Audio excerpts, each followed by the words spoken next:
It's 6:30 in the morning. We're leaving Burgett, and one of the things I did for our packs is I put on SOLAS tape, which stands for Safety of Life at Sea. Is the strongest reflective tape. Because oftentimes when you're leaving villages, you're walking right on the road, and in order to stay visible, I think SOLAS tapes help. You can kind of see Melody's pack. It's pretty well lit, so it makes us feel a little bit better. In Burgett, the Camino takes a very, very sharp turn that I think a lot of pilgrims miss because it's right under this bank sign. But you have to keep your wits about you, looking for the yellow arrows. Here we go, off into the dark.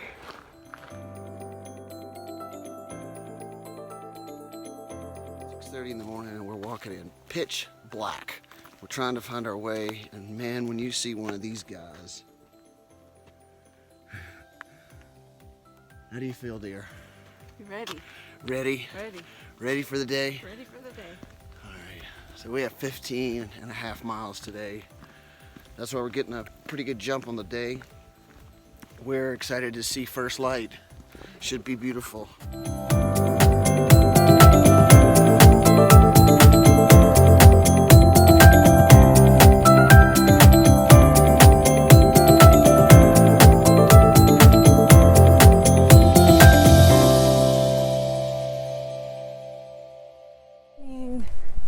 It is day 3, Monday, September 30th. We left Burgett about an hour ago. We'll be doing 15.1 miles today, so we'll go from Burgett to Larasonia.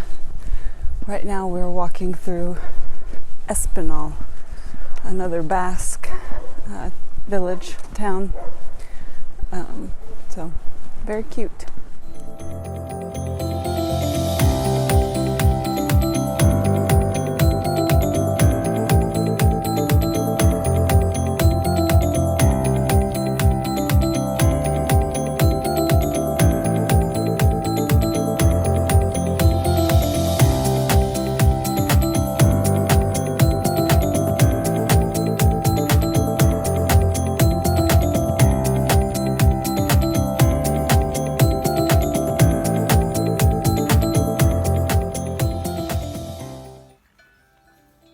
It's just after first light.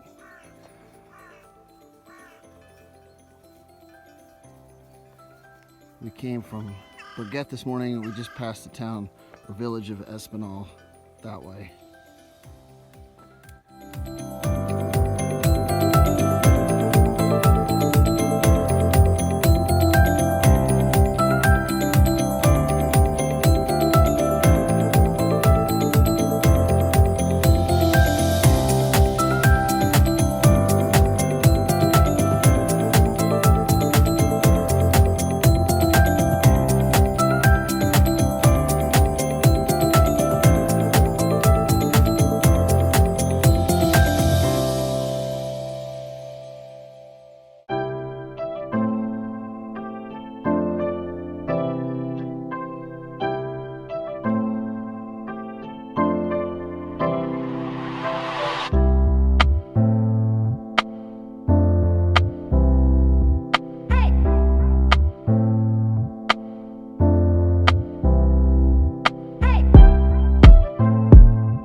We don't think the birds are very happy with us passing through this morning.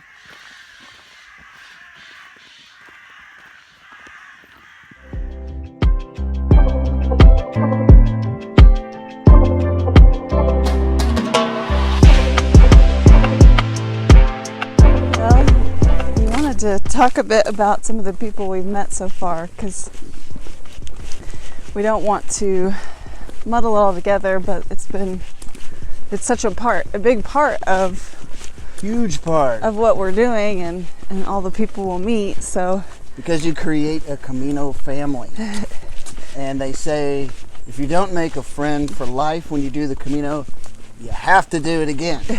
So when I did it 2 years ago, I made several friends live all over the world.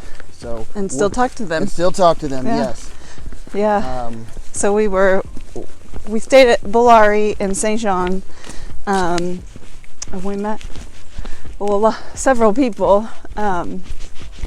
But I think the ones we talked to the most, we met Arnold from Taiwan. Hey, Arnold.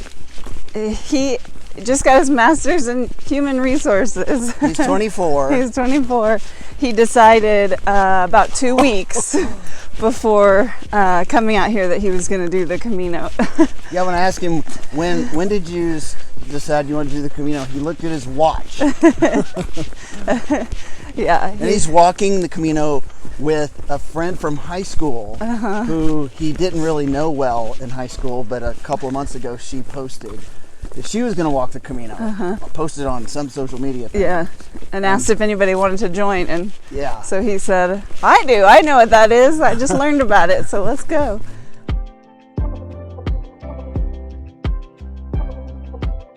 And then we met Sandra From Canada, from Air Canada.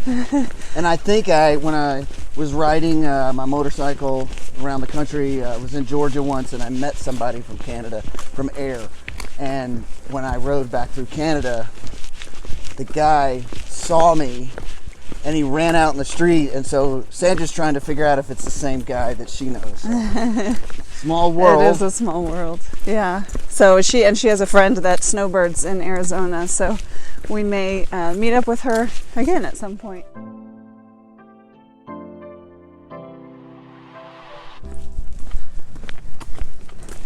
So another friend we've met is Denise. She's also from Canada and has family in the States. We ran into her quite a bit yesterday on our way up over the Pyrenees.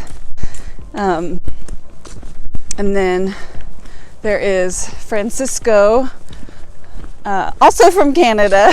So we met a lot of Canucks, Canadian friends. But they're really nice, very friendly. Yeah, oh yeah. But he goes by Pachi, so we might be referring to you. If you hear us say Pachi, that's who we're talking about. But he used to be a flight attendant, and he actually was born in the Basque region that we're in right now. So he said this feels kind of like home to him. Born in the Basque region, moved as a young child to Mexico. And then now lives in a remote area in British Columbia. Yeah. And he has ridden his bicycle across Canada 4 years ago. I don't know how old Pachi is, but he's got to be, what do you think? Oh, early 70s, I'd say. Yeah. Yeah. Yeah. And he's an ex-triathlete, but he arrived with a pack that had a tent and camping gear, and I was guessing his pack was 30 pounds, way too much. Yeah. So we convinced him to ship his pack ahead, Well, which we'll explain later what that all involves. Yeah, and he had been camping, is why he had all the gear, but he doesn't need it now. In France, he was camping. He doesn't need it now on the Camino. Because there's so much infrastructure for albergues and hostels and various places to stay.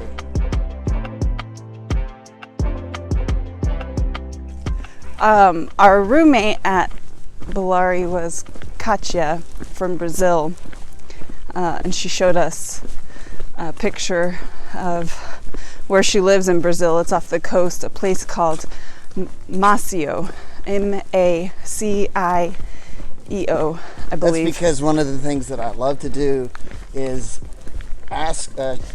get my phone out, open up Google Maps, and have people show me where they live. And they usually are so excited to do this. And then I'll ask them if they have any pictures of their hometown. And all of this is easy to accomplish thanks to the modern miracle of Google Translate. Yeah, yes. We can have full conversations with people regardless of what their language is. And it helps us build the connections. Yeah, it's been great.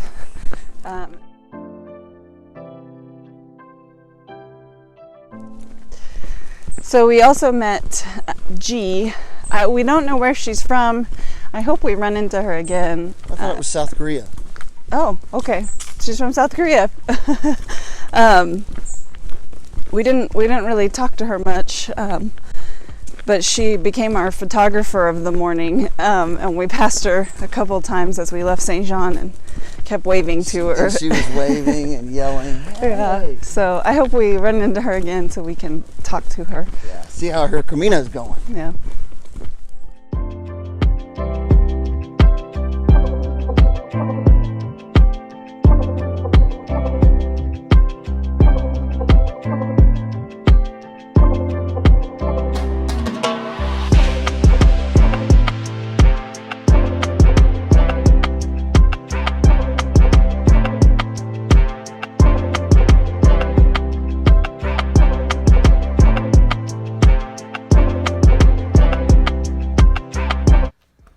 We just stopped at a little tienda, supermercado.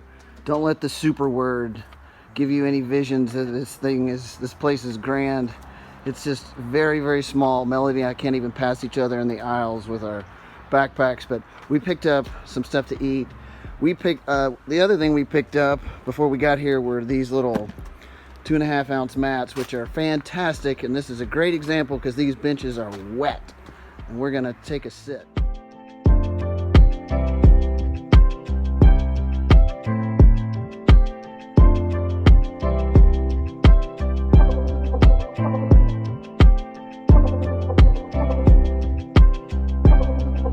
Jess. She's convinced us of our next journey to do the Himalayan. Yep. Yes.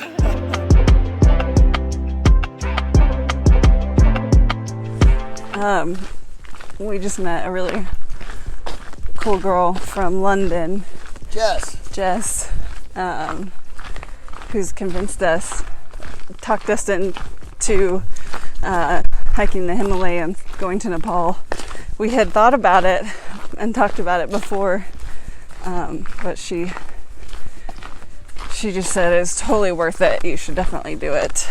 But we met her because as we were walking, there was a dog in the middle of the path, and it was definitely crouched. Sheepdog. A sheepdog. Collared sheepdog. Crouched and ready to pounce on something. And we come over to where Jess was standing and see on the other side of the wall there was a monster. It was a really little black kitty, a little Spanish Friday. Is it a random sheep? Oh, it's a cat. Little Friday. Look. The cat's afraid. Yeah, super afraid. Look at the cat. And he's ready to pounce. He is ready to pounce. The sheepdog is ready to pounce. Oh, he might pounce. Look. No. No. He's going to reposition himself. He's going to... It's a standoff. It's a standoff. I think this is... Oh. There's the monster.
this site that we're looking at right here is a site of an incident that I experienced in 2017 when I walked the Camino. I met a woman the night before at an albergue who was from Romania, and through Google Translate I found out a few things about her. In addition to, she was in fantastic shape. She was a competitive Nordic skier. She was very excited to do the Camino. The next day, she was walking ahead of me, and in this exact spot, she just took a misstep. And the weight of her pack threw her off balance, and she fell directly on her head. She had a large gash just above her eye and on her head. She was bleeding profusely. I was wearing a buff, which is like a neckwear kind of thing. I remember taking that off, tearing it in two, taking stuff out of her pack to try to make a tourniquet and put some compression on the site that was bleeding so bad. She kept trying to get up and continue to walk. I think she was kind of in shock. She kept saying something about my Camino, my Camino. There was a young German guy who came around about 2 minutes later who helped me kind of restrain her. He was able to talk to her in her second language was his second language, which I think was Italian. I can't remember what the second language was, but he told her, look, you've got to sit down. You can't keep going. I remember when I was going through the Pyrenees, and I think we might have even put up some pictures that showed that something about emergency call 112, which is obviously a lot different than 911 in the United States. So I called 112, tried to tell them where we were, what had happened, and then I left her and the German guy and my backpack, and I ran to Zubiri, which is just up ahead. When I got to Zubiri, I saw the bomberos, which is like the rescue squad coming out of fire departments, and they were on their way up to treat her and get her. A couple days later, I stopped at a bombero station and asked about the woman, and they told me that she had been taken to Pamplona and had surgery. So seeing all this just really, really impacted me. So I thought about that woman probably 1,000 times since the incident, and how grateful we are to be happy and healthy. And we're going to take it really slow today, going down through this area as we get into Zubiri. This is Zubiri. In 2017, it was reported there was a population of about 435 people. So this bridge that crosses over into the town is a Roman bridge, and it was built over the Arga River. The name Zubiri actually comes from the Basque word that means bridge. And this is another Roman bridge, and it actually is known as the rabies bridge. It was thought to cure rabies and hydrophobia, or fear of water, in animals. So they would have the animals circle the base a number of times, or people circle the base, and they believed that it worked miracles, curing rabies or hydrophobia, or really anything else that they needed.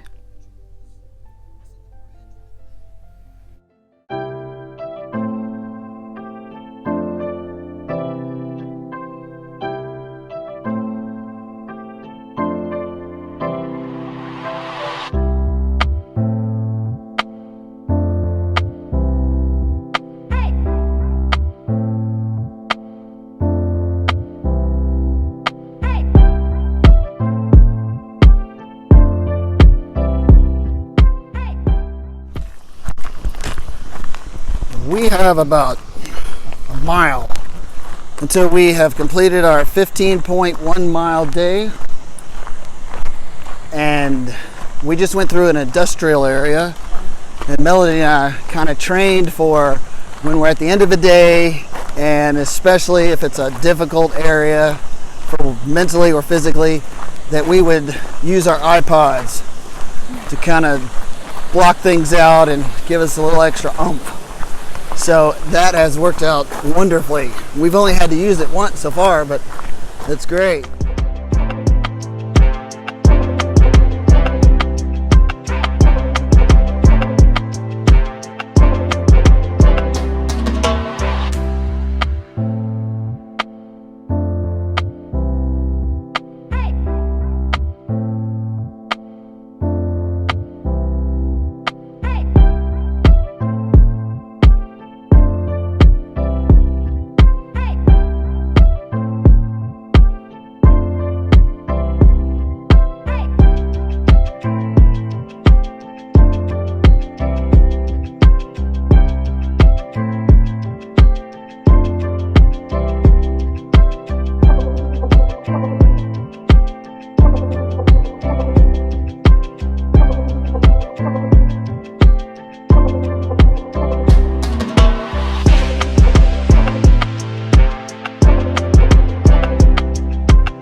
That's Wolfgang up there, and he is 65 years old from Germany, pulling a 60 kilogram, what we think.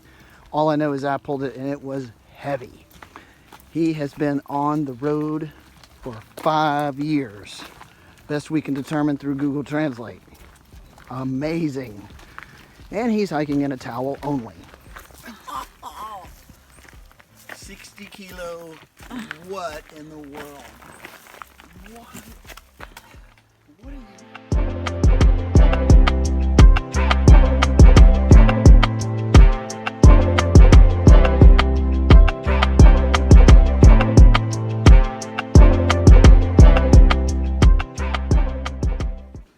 We are in Larsonia.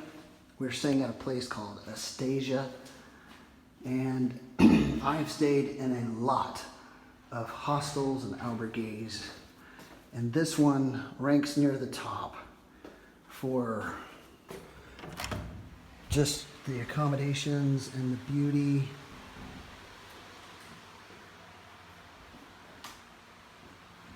It smells amazing here. I don't know what they use, but they have breakfast in the morning. They have a garden outside, a place to do laundry, a place to hang out.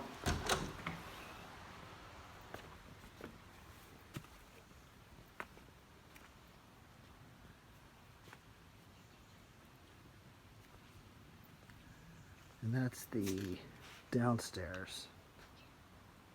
Oh, I'm probably going too fast, sorry. So this is the upstairs part of Astasia. There's 3 rooms that have bunk beds in them. We're staying in, I think this is water and fire. I think that's what she told us, or wind and fire. So there's 3 bunk beds that sleep 6 people, but look at my girl doing feet up the wall. Getting that inflammation out, huh? Yep. Nice place. We just came into a store, a very tiny, tiny store in a tiny village in Spain, Larsonia. And look what we see. This is significant. That's where we were married. And this is our honeymoon.